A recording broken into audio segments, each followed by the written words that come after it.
Nassau Caribbean সমুদ্রের এক সময়ের কুখ্যাত পাইরেট রাজধানী। 1700 সালের শুরুর দিকে এখানে ছিল শত শত জলদস্যু, যারা ব্রিটিশ শাসনের বিরুদ্ধে বিদ্রোহ করে গড়ে তুলেছিল এক অরাজক কিন্তু ভয়ঙ্কর সামুদ্রিক ঘাঁটি।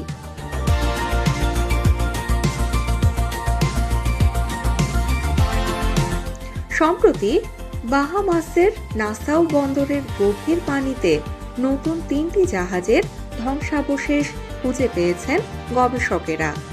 ধারণা করা হচ্ছে এগুলো হতে পারে গোল্ডেন এজ অফ পাইরেসি, অর্থাৎ 1650 থেকে 1730 সালের মধ্যে ডুবে যাওয়া জাহাজ।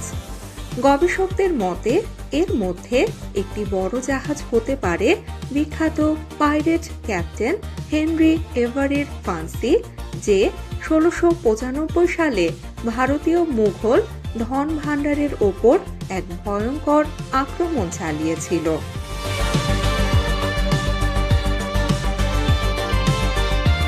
বিশেষজ্ঞরা বলছেন জাহাজটির গঠন, সময়কাল এবং অবস্থান সবই ফ্যান্সির সঙ্গে মিলে যাচ্ছে, তবে এখনো নিশ্চিত প্রমাণ পাওয়া যায়নি।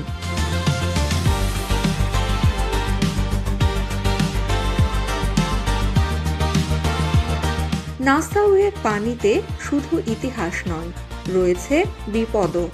প্রবল স্রোত এবং হাঙরের উপস্থিতি গবেষকদের কাজকে করে তুলছে অত্যন্ত ঝুঁকিপূর্ণ। এই আবিষ্কার শুধু পাইরেটদের রোমাঞ্চকর গল্প নয়, বরং দাস প্রথা, বাণিজ্য আর সামুদ্রিক ইতিহাসের জটিল সম্পর্কও নতুনভাবে তুলে ধরছে।